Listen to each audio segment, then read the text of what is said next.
Awesome.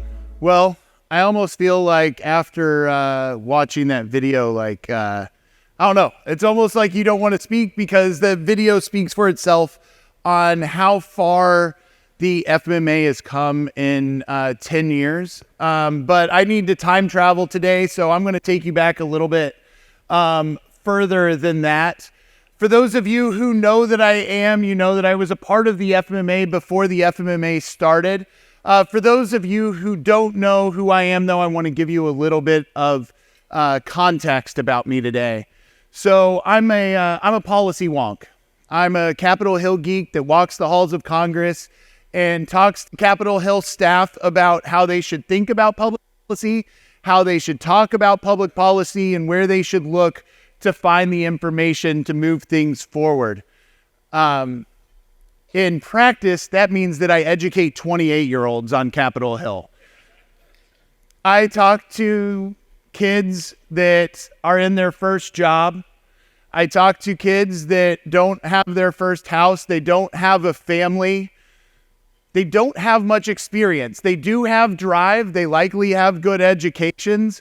And they also aren't doctors. So they don't understand what it's like in the exam room. For instance, does anybody know the main problem with HSAs? Doctor? Yes. They're required to be a part of a high deductible plan. So that seems like a weird way to set up a policy that's such a good economic policy. Well, the thing is the way that HSAs were created on Capitol Hill is that Dr. John Goodman of the National Center for Policy Analysis at the time had this idea for HSAs, and he was attacked by the right and the left for the ideas. He eventually was able to win over enough people on Capitol Hill to have this idea considered. But one of the members of Congress came to him and said, "You know, doctor, I just don't understand how this is going to work in the market." And as Art Laffer famously wrote down his Laffer curve on a napkin, John Goodman explained, well, for instance, there might be a high deductible plan and an HSA might be paired with that plan. And then the patient would have more skin in the game on the first dollar coverage. And the member of Congress said, aha, I get it, and went back and codified the language in that way. Now, you know, HSAs are a great thing. They've made a lot of difference in the market, but if they would have been codified the way that they were thought about and introduced and perceived, then it would have been a better deal. If we look at the DPC bill that recently came up, we see the other problem on Capitol Hill. The DPC bill was good. They were going to include the membership fee for a direct primary care practice into what is allowable under an HSA expense. And instead of just doing that, they have to define what a direct primary care office is. And by the time they got through defining what a direct primary care office was, it looked like taking these people that were on the frontier of medicine out there doing something new and putting them right back in the fortress of healthcare, which is what they had done everything to get away from. It wasn't what the idea was about, but it's the way that Capitol Hill thinks of things. And these are the people on Capitol Hill that I at least thought were shaping the direction of healthcare. So I was on Capitol Hill. I was working for Dr. Goodman, and I decided to start the Market Institute. That was 15 years ago. My first client was the Association of American Physicians and Surgeons. And while I was there, I got to meet a few very cool doctors. I got to meet Dr. Keith Smith. I got to meet Lee Gross. I got to meet Juliet Madrigal-Dirsch. I got to meet Josh Umber. I got to meet a few others that are actually in this room. I had this opportunity to have my eyes opened from what we were talking about on Capitol Hill, what economic policy wonks were geeking out on for what the future of healthcare would be, to what was actually happening on the ground and really moving healthcare. Now, I will admit, you know, you talked to Keith a little bit and it felt like, you know, he's this weird, like, guy just out, you know, spinning a sign on a street corner. Possibly shirtless. We'll get to that in a little bit. But the fact is I knew after talking to those guys that there had to be a better way. So if we switch over to a different timeline, because we're time traveling, so we have different timelines. But if we switch over to a different timeline, we have Keith Smith, who, he graduated med school. He goes to work in a group, and he's the grunt. He's the grunt of the group, and he's doing more work. He's doing everything that they ask him, and he's getting less pay. The hospital starts telling him what procedures he can do, when he's going to do them, and what he's going to charge. And then the government then comes in and says, you know what? We're paying you too much for this. We're going to change the way we pay you. And he said there had to be a better way. Actually, while I'm here, I want to tell, we're going to fast forward because this is, we can time travel, so I can tell some stories from later on. Keith, the first time he came to visit me in Washington, D.C., I had already known him for a few years, and he got off the plane and came to meet me, and it looked like he had swallowed a canary. Like you can picture him, he's all hyped up, and I'm like, what's going on, Keith? And he goes, you have to see this. And he put a paper in front of my face. And the hospital down the street from him had taken out a full-page ad in the paper. And they listed all of their prices on that one-page ad. And I was like, well, that's amazing. And he goes, no, you don't understand. Look at those prices. Every single one of those prices matches the same price that I have on my website. It was one of those moments where this was awesome. The hospital was making this consolation that they were now in competition with Keith Smith and what he was doing. Now, were those prices that they advertised the real price, the way that it's Keith's? It wasn't, but it doesn't matter. This was their first we're changing things. Now I'll tell you how life can change so Keith's excited and happy and he's changing the world, and him and I know that he's changing the world. And so we go up to Capitol Hill. We have a day of meetings. And then the next day we show up, and I've got a briefing scheduled for that day. And we get to this briefing, and, there's going to be this revelation. And Capitol Hill is going to understand what is going on. And we get into this briefing, and there's coffee, and there's donuts, and there's a speaker's table, there's a microphone, and one person shows up to that briefing. I was devastated, and, Keith and I spoke to that one person, and it went well, but Keith was not carried out on the staffer's shoulders and carried down to the House floor, and this big thing did not happen, and the world did not change, and it was like, well, I guess they weren't ready for the revelation today. It was sad, but that's where we were. Actually, we're going to switch way over. I'm going to go to, there's a story with Jules Madrigal-Dersch, and it's to show how different kind of this group is of doctors. Juliet Madrigal-Dersch is outside of Austin, Texas. She's a cash-only doctor. And so I take her in to meet with Congressman Jim Jordan, and we're showing up bright and early in the morning. Capitol Hill doesn't really start moving until 10. We're in there at 8 o'clock, but feels like when you walk into his office that he probably already has a scotch going, jingling around.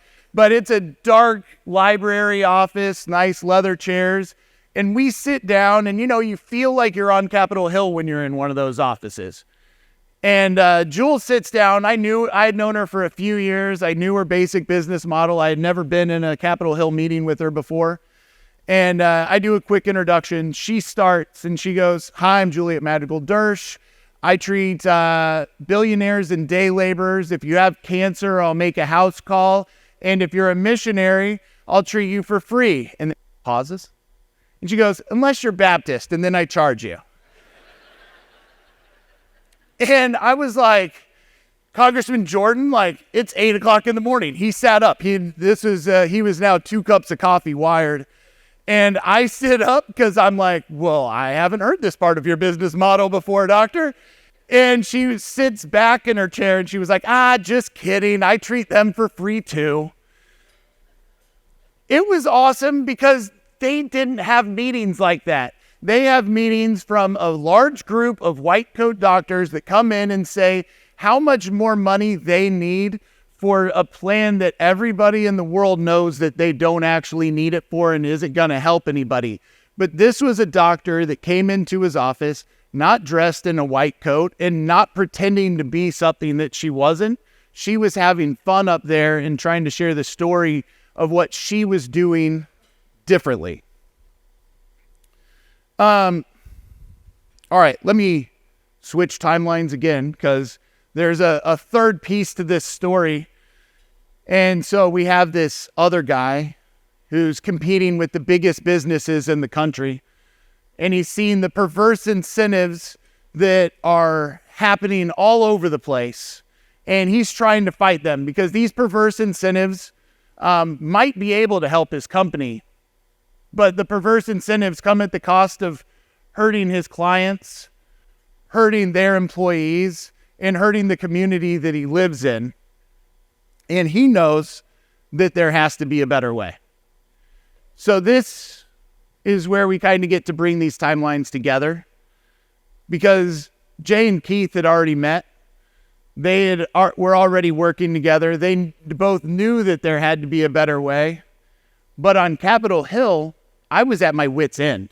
I was like, they don't talk about healthcare the same way that you guys talk about healthcare.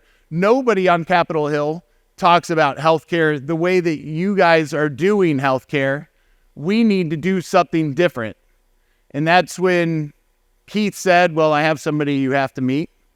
And I sat down with, I don't know if they talked about it at this conference, but when Keith and Jay got together to do business, Jay kind of moved into Keith's office for a while and did a fairly up close and personal look at his finances to make sure that the books were actually what Keith said they were. Well, that sounded uncomfortable every time I heard Keith talk about it, but I got to have that moment with Jay myself. He wasn't looking at my finances. He was just looking into my soul. And we were in the DC hotel sitting on those uncomfortable, like, hotel benches. So he was peering into my soul, asking about me and my personal beliefs and thoughts and why I was there and making sure that I was who I was. But we came out of that meeting and we knew we had something together. I knew what he was, and we had the FMMA. Now I'll tell you, I didn't know what we had. I mean, I knew that there was something different going on, but when Jay said earlier that we didn't have an event planner for that first meeting, it was true. I am not an events guy.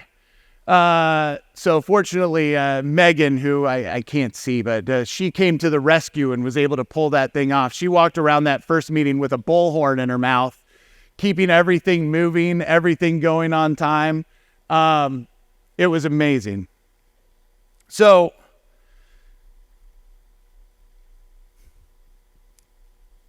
that first meeting, it was unbelievable. It was definitely smaller than this. We've talked about that. But the tone in the meeting, it felt conspiratorial. It felt like we were talking about stuff that we shouldn't be talking about. And in fact, it felt so much like that because people have said that before. But we had bodyguards at the door, and we didn't just have the hotel security at the door. We had some big brutes standing at the door. And that's because what Keith was doing, what Jay was doing, was taking a business model that was taking away money from the local hospitals and keeping it in the community and in the people's pockets it should have been in, and starting to spread that word. We were scared for Keith. It was awesome. We were in a room full of people that were changing things. So at this first meeting, I delivered a speech to this video. And if you want to look it up, it's shirtless guy dancing. I would add in leadership. I won't endorse any results you get otherwise. And at that time in the video, we were basically at this stage. It was Keith dancing around shirtless. And we were seeing where we were going. Man, it's been a while since I've seen this video. It's awesome. Look, we're 10 years later. We are in a different place. And I don't know how far along in this video we are. What this guy's doing here right now is what Keith is good at, and what Jay is good at, and what a lot of people in this room are good at, though. He's teaching his first follower. He's teaching him how to dance and how to be crazy, how to join the movement. And we're going to see this continue to grow.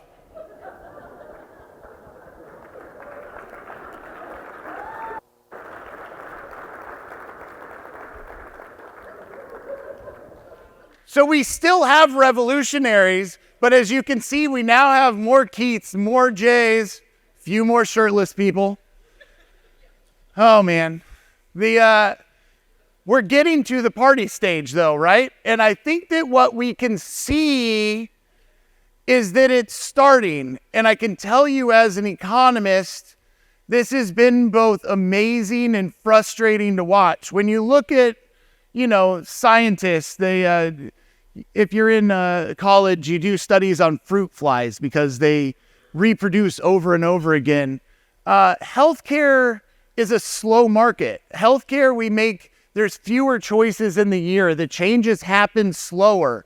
But what we've been able to see in this room over these 10 years are that the changes are starting to pick up and the changes are starting to grow.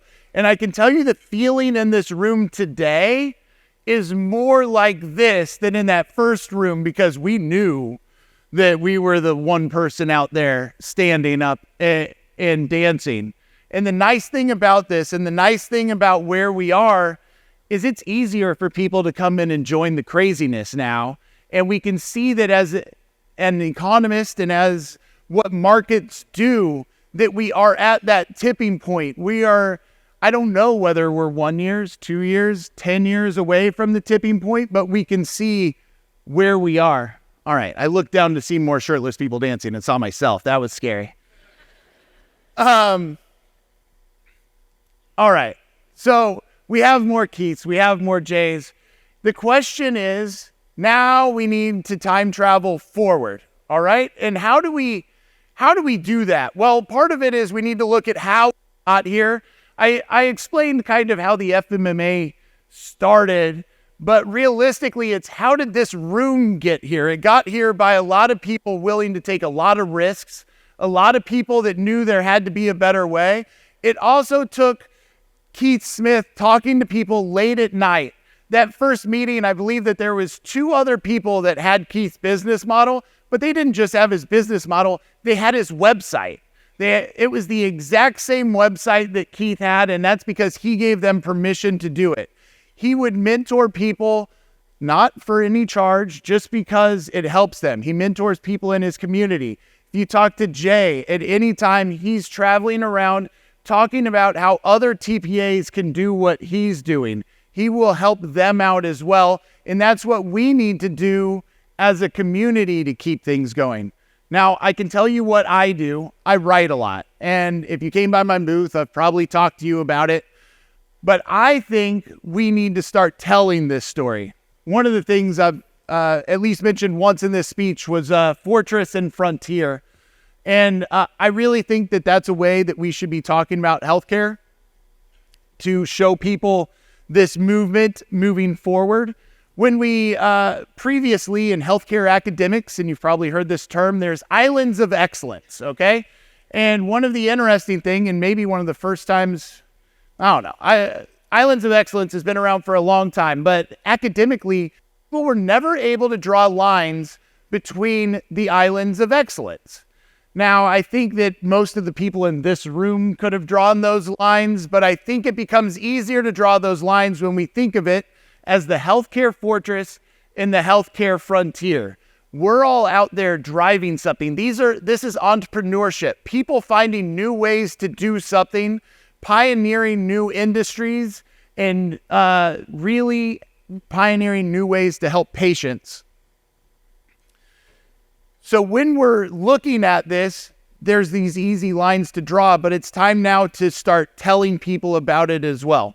And, we could ask Congress to help. It's not going to work. They still don't get it.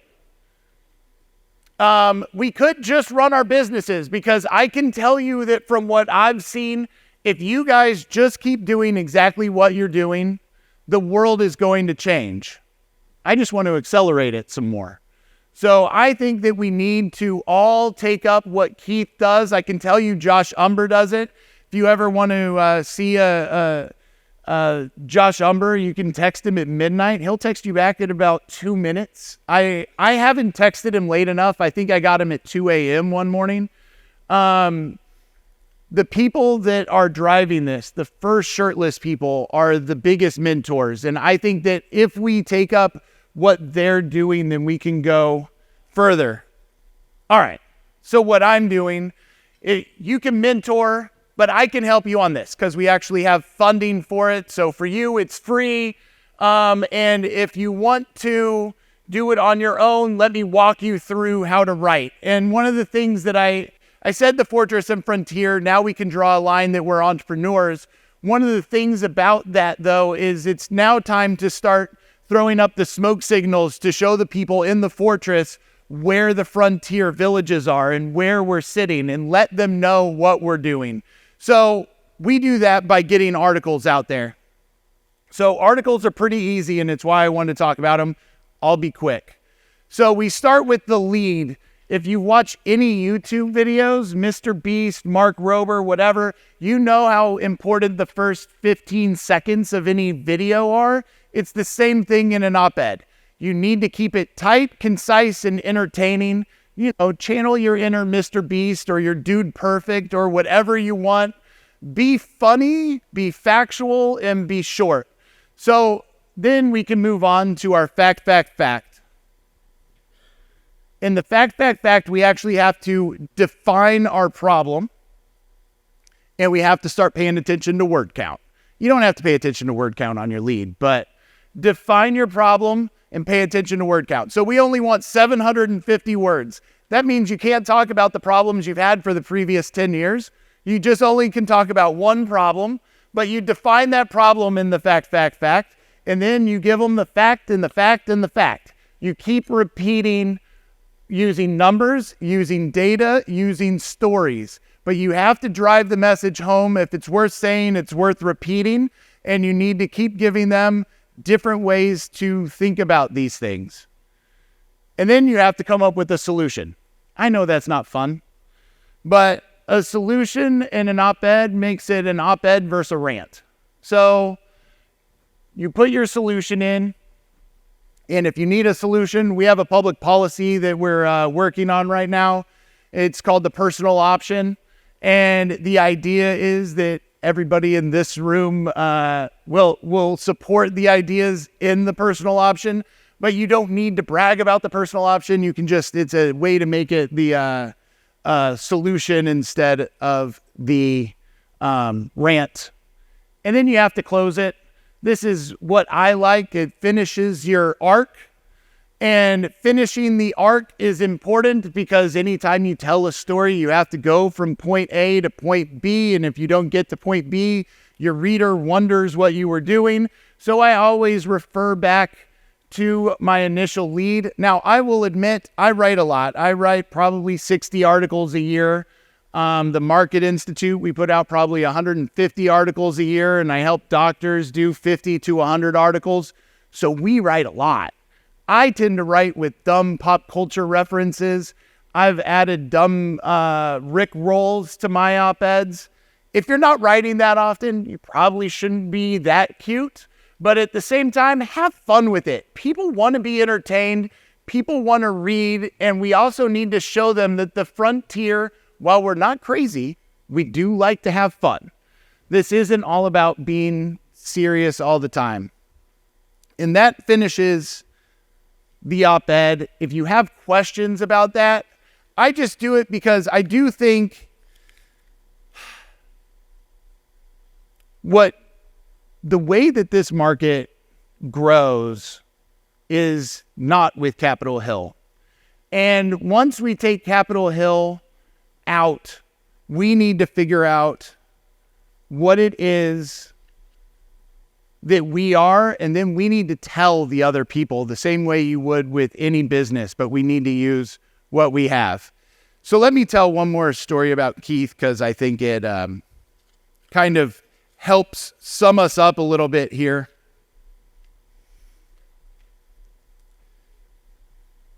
Keith and I on Capitol Hill have now done, I don't know, probably a couple hundred meetings. And it's interesting with Keith on Capitol Hill because Keith will tell me almost every time he lands the plane that he doesn't want anything from these guys. He doesn't know why he's up here. And I'm like, all right, yeah. We need to tell them what you're doing, Keith. They need to at least understand, if anything, so we can just point at them and tell them I told you so in 10 years. But so these meetings get boring. They get repetitive. And I had a line that I would say in most of the meetings where it's like, this is Keith Smith. Here's what he does. Keith has found the true price of healthcare. And, you know, I'm not looking at Keith when I'm saying that, right? But every time I say it, I can see him just squish a little bit to the side of his chair, move a little bit. And I can't figure out whether Keith is uncomfortable with the praise that I'm giving him, whether Keith is upset about this comment somehow. I just can't read the body language of what's going on beside me. Well, like 5 meetings later, I'm saying this, and I'm seeing the body language, but whatever. I'm going to be me and do me, and Keith is going to be him. And Keith chimes in after I say it, and he goes, actually, Charlie, I haven't found the true price of healthcare. Nobody's competing with me yet. And it was like almost one of those I wanted to be like, all right, let's walk out of the room because this is not going to beat that. And he goes, and then a little twinkle in his eye, he's like, God bless their soul when they try to compete with me.